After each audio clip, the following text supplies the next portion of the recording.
Yay, Vanessa. Good morning. Good morning. So good to see you all, especially Vanessa. Oh my goodness. Mm-hmm. So I happy to have you know. back. Yes, definitely. Thank you guys. Thank you guys. Hey, Good hey, to be girl. back. So good to see you. Oh my goodness. Shush, shush, shush, shush, shush, shush, shush, shush. It's okay. We've had two really good recoveries in this group lately. So grateful. So grateful. Well, happy Monday, everyone. Thank you so much for being here and joining me. I look forward to sharing some things with you today that I hope you'll find beneficial and helpful. And I'm going to just dive right in. I want to ask you well, let me start with this. Are you happy? I'd like for you to think about that for a minute. Are you happy?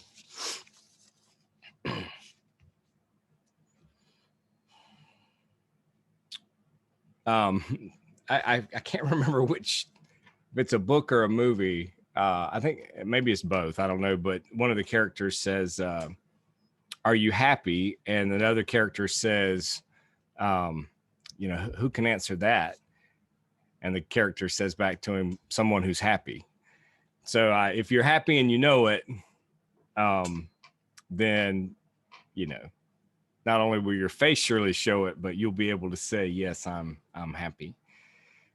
This morning, I want to talk to you about happiness. I want to talk to you about your level of happiness, how you can know if you're happy or not and how happy you are, but also what you can do to be happier, to have a much happier life. And I'm going to be pulling from Father Robert Spitzer's 4 levels of happiness, which I find incredibly insightful and helpful. And I came to him through my favorite public thinker, David Brooks. David Brooks, I was listening to one of his speeches recently, and he referenced Father Spitzer. So if you don't read or listen to David Brooks, I highly, highly, highly recommend him. He's got a book on character. He's got a book on the social animal. Every Friday night, he's on PBS with commentary. That's more political in nature, but his writing is, and he's got a column in the New York Times. I guess I should have said that first. But anyway, I love him, love what he does. And he introduced me to Father Spitzer. I want to define happiness, first of all, because I think it gets a bad rap, or often we think of it as something sort of shallow, and it can be. And we'll talk about that in the 4 levels. But it's a feeling or showing of pleasure or contentment, cheerful, joyful, having a sense of confidence in or satisfaction with, being satisfied, fortunate, lucky, favorable, opportune. And all of these are great, but as you can see from the definition, there are different levels of happiness. And most of the time, it seems like to me that when you hear people talk about happiness, they're talking about very often the most shallow version, the most shallow level of happiness. And that is where it's, something happens and it makes us happy. It's, has nothing to do with us or out of our control in a lot of ways. But it things line up and something gives us an instant moment of pleasure, and we call that happiness. There's nothing wrong with that. That's great. And I wish many, many, many of those for all of us. But that's the least part of happiness. That's the most shallow part of happiness. That's the part that has, it's out of our control, has nothing to do with us. And it's also the most fleeting. There are moments in life where we are, it seems like the stars are aligned and just like everything is good and right at this moment. And we're happy. But what I want to talk about, what I'd like for each of us to get to is the deepest level of happiness where it has little or nothing to do with outward circumstances, situations, momentary satisfaction, or but where it's a lifestyle. And I do think it's something we can choose, something we can do. So diving in, the 4 levels of happiness from Father Spitzer. Number 1, the one I was sort of just alluding to, immediate gratification. The objective is pleasure and to minimize pain. And much of our lives are spent in trying to maximize pleasure and minimize pain. And the whole thing of living in the moment, and sort of in the Buddhist tradition of not grasping or clinging, non-attachment, is to let things come and go as they will, rather than clinging to the pleasure and trying to make it last and fighting away that which is not pleasurable, pushing away that which is not pleasurable or even painful, minimizing that. Obviously, there are many lessons in that which is painful, that which is unpleasant, that which is, and rather than just accepting everything, embracing everything and allowing it, to be our teacher, we try to maximize pleasure and minimize pain. The characteristics: obligation is to self alone, no desire for common, intrinsic, or ultimate good, lack of self-worth, fear of tangible loss or harm, and the gratification is immediate.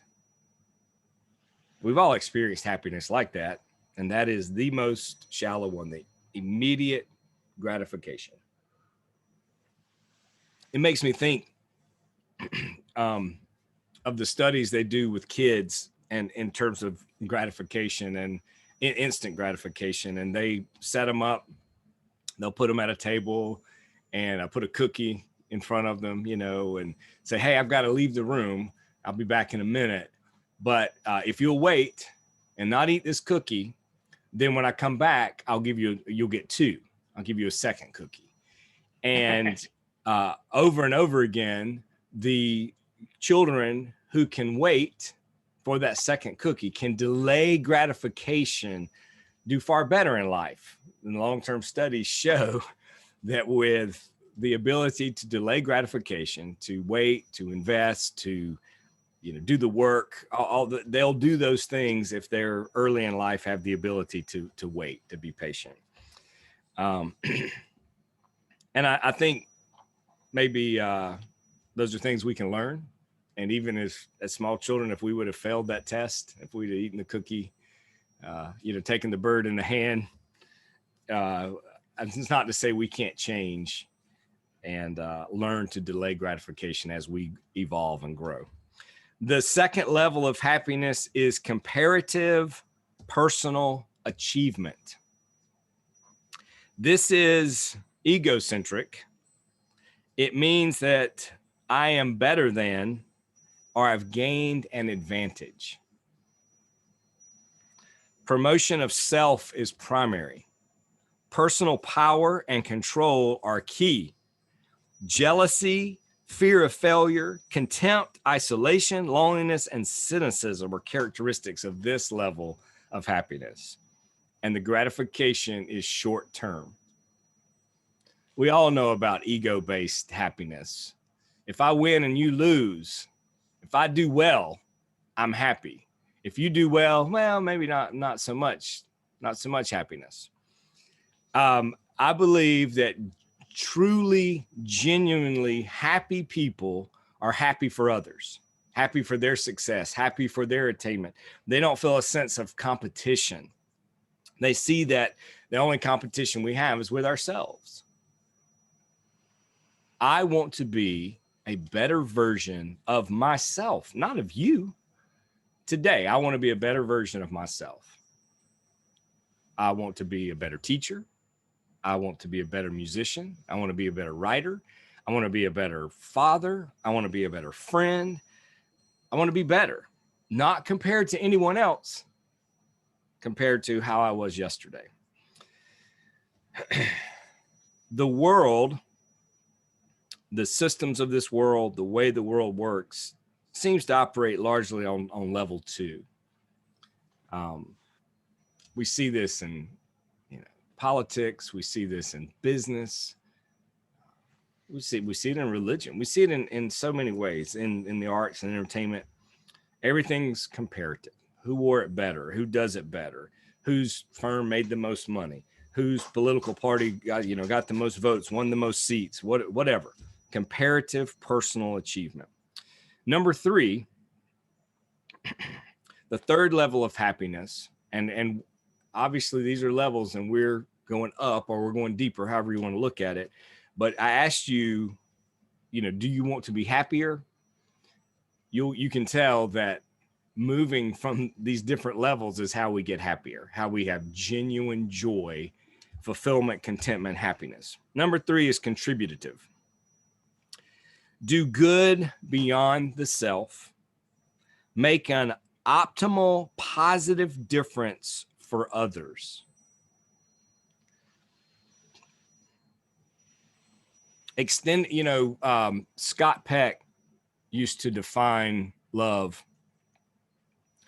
as extending ourselves on the behalf of others. And that's one of the definitions I've appreciated and used the most over the years, because it involves an extension. It involves a sacrifice. It involves a giving. It involves a selflessness, an extension of ourselves for others. Do good beyond the self, make an optimal, positive difference for others. The characteristics, principles include love, community, justice. Intrinsic goodness is the end in and of itself. The best, most profound, most lasting motivations you and I can have are intrinsic.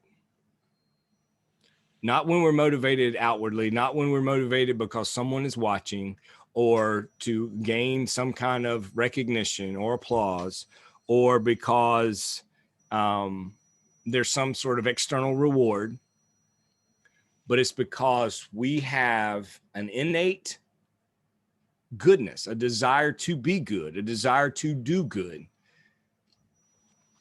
I've heard people say, whether it's with the vaccine in during the global pandemic or other issues where there's a call for extending yourself for others and not just looking at how does this affect me? What's my risk, or what's my, how does it affect me? But being able to look at how does it affect others? How do my actions affect others?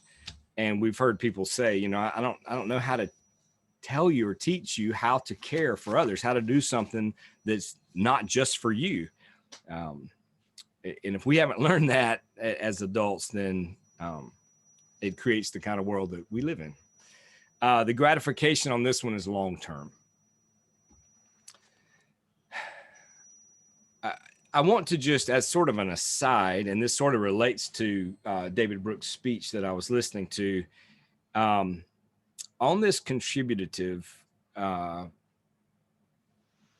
level, he's really talking about how, culturally, if you look at the 50s and prior, 40s, especially World War II and different things, there was a sense of community. There was a real sense of belonging. Greatest generation ever lived. Hey, we can defeat Nazism. We're the good, right? We're fighting for good in the world, and we're doing it by being a part of something.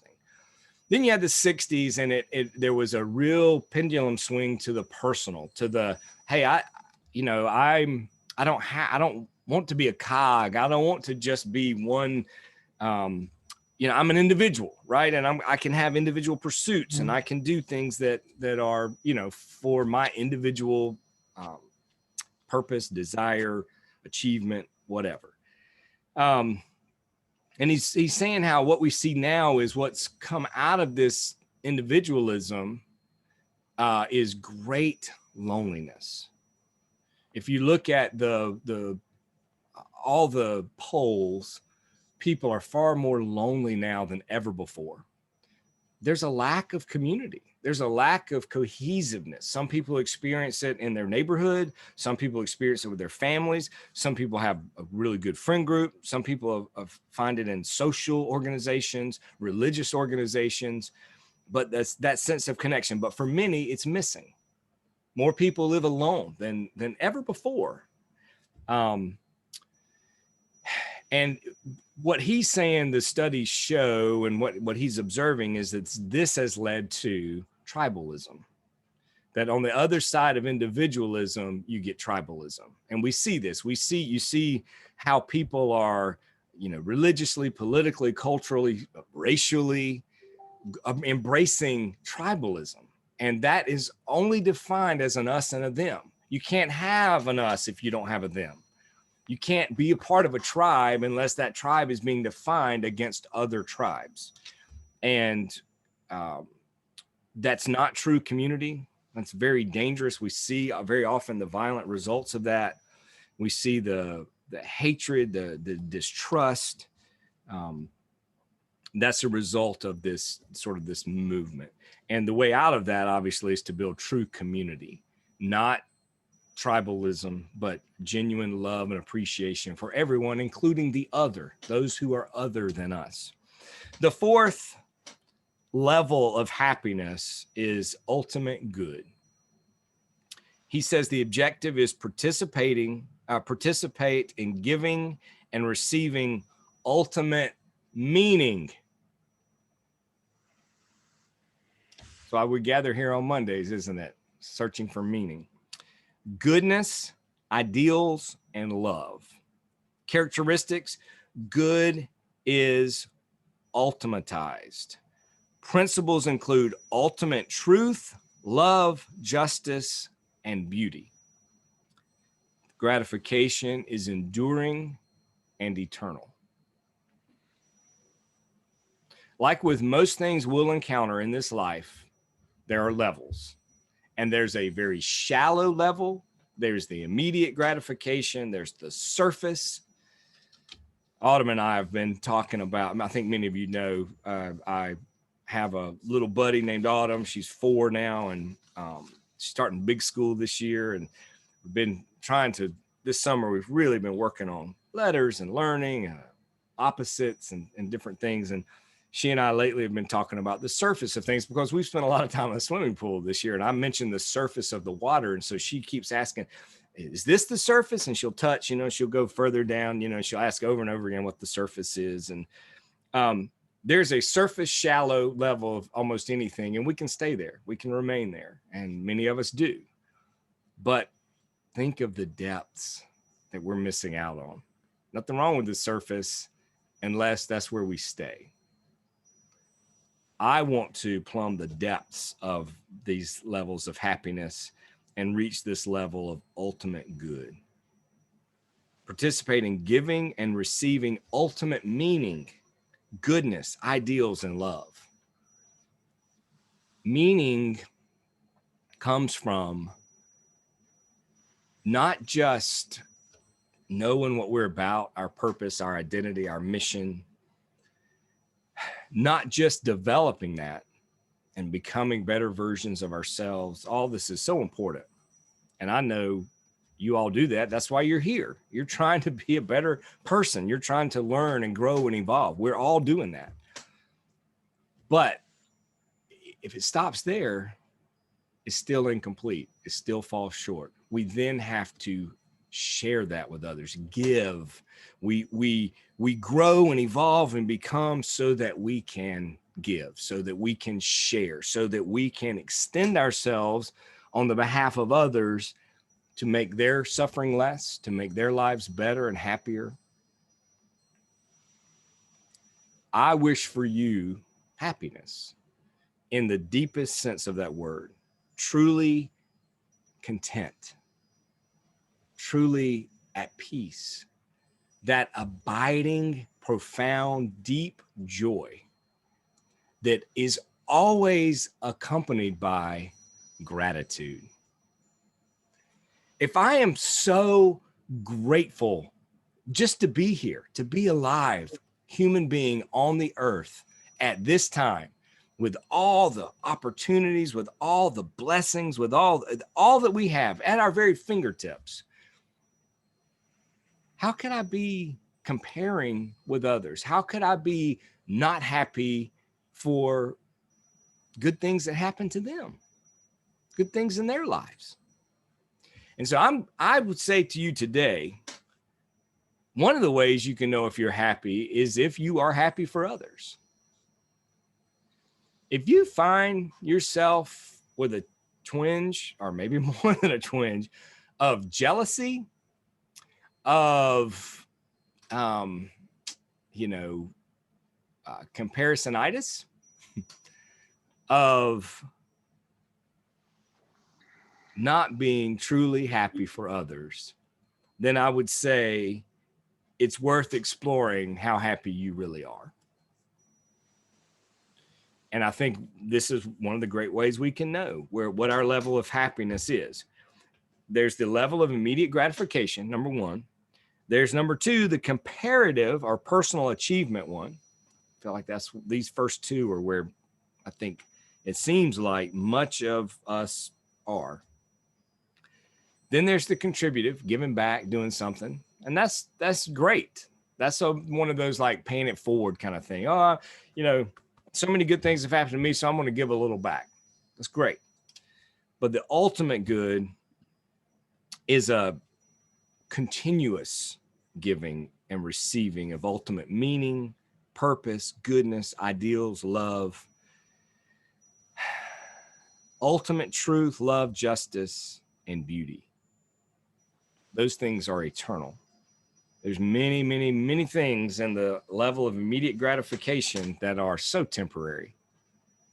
The fact that it's immediate, it's not lasting. Our investment in our happiness and our lives should go always to the level of number 4 of ultimate good. Any thoughts, questions, comments? Michael, I keep going back to something Vanessa said several weeks ago about questioning. And here we come to number 4 and we're searching. And it seems like those two words keep popping up in a lot of our topics. Absolutely. Both have to do with being active, right? We're actively seeking. Jesus said, those who seek find. And we often want to sit back and be found, right? We want things to come to us. But the seeking, the questioning, the asking, the searching is an active lifestyle of saying, how can I get the most out of this day, of this moment, of this life? Beyond that, which is sort of what we're focusing on today, is we should not only be asking, how can I get the most out of this moment, this life, this day, but how can I give the most into it? How can I not only get the most out of it, but how can I pour the most into it? How can I do the most good? How can I be the most helpful, the most encouraging, the most loving, the most kind, inspiring, useful? How can I do that? How can I get the most out of it, but also simultaneously, how can I give the most to others in it? But you're right, it has to do with being active.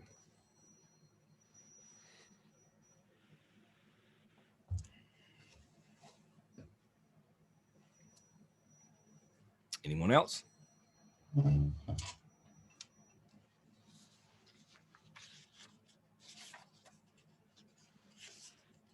Anyone? I have a little thought. Okay. I was reading something by a psychologist about embracing every emotion. True happiness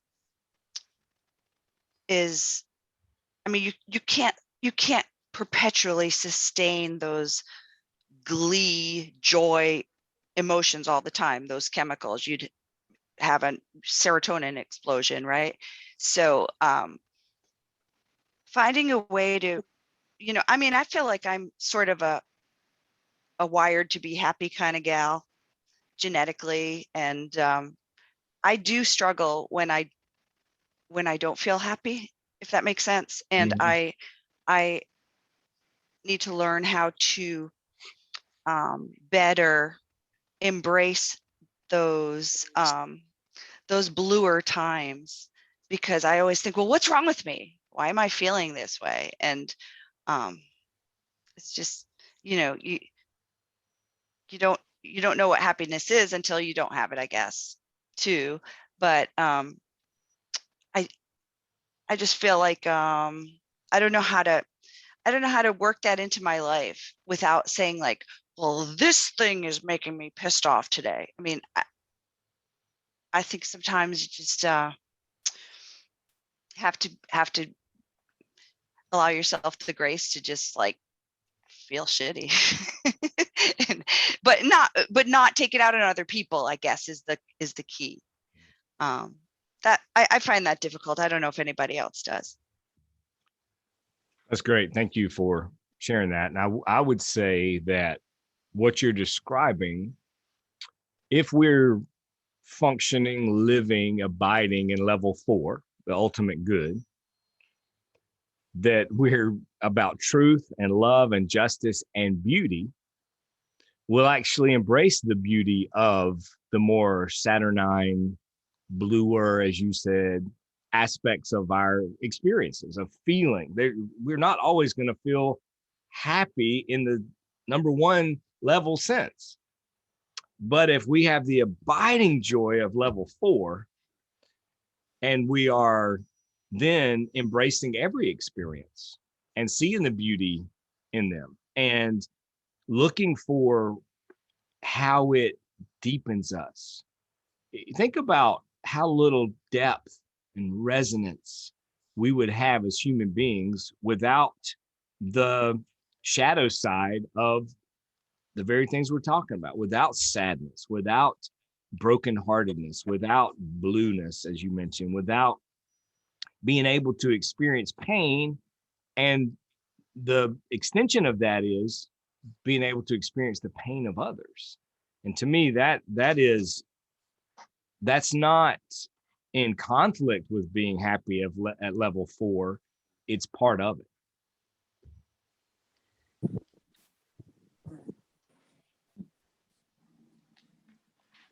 Yeah.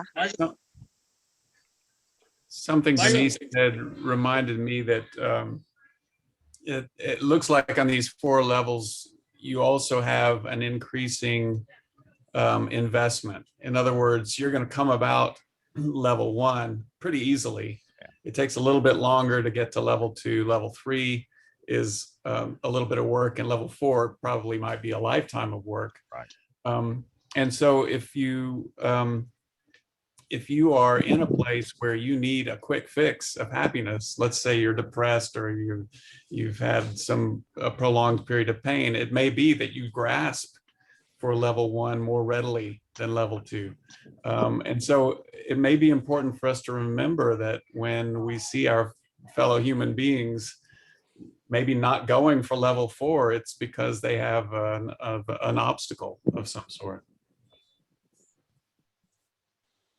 And our response, if we are abiding in level 4 or anywhere near it, should be compassion.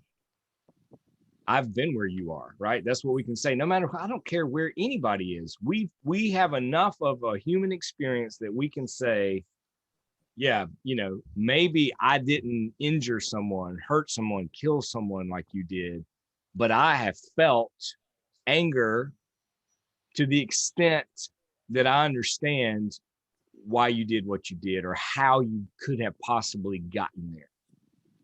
I think that's why Jesus said, chill out on the murder. Just think about if you have hatred in your heart, if you had anger to the level, to that level, then you've committed murder in your heart, right?